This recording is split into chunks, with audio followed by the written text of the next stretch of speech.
Hey, welcome to Tutorial Lore.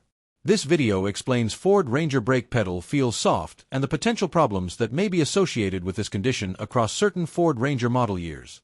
A soft brake pedal in the Ford Ranger generally refers to a brake pedal that feels spongy, travels farther than normal before braking engages, or lacks the firm resistance typically expected during braking. Verified technical information confirms that proper brake pedal feel depends on a sealed hydraulic braking system, correct fluid condition, and consistent pressure transfer from the pedal to the braking components. When any part of this system does not operate within expected limits, pedal feel can change. How this issue presents can vary depending on model year, braking system design, mileage, and maintenance history. Documented information shows that a soft brake pedal may be associated with changes in hydraulic pressure behavior, brake fluid condition, or internal component performance within the braking system.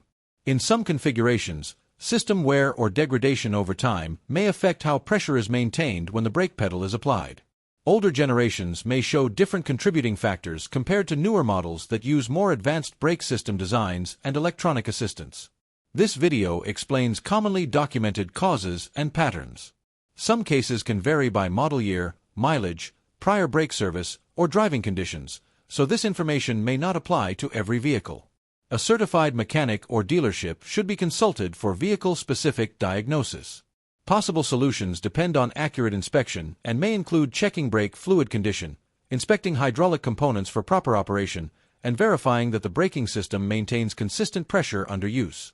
These steps are general guidance only and are not guaranteed to resolve every situation. Overall, a soft brake pedal in the Ford Ranger is not caused by a single universal issue and can differ across years and braking system configurations. Understanding general brake system behavior can help guide awareness, but proper diagnosis remains essential. If you do not understand something or have any questions, leave a comment below. This is not a commercial or paid promotion but an informational video. If you have any copyright concerns or inquiries, refer to description for email.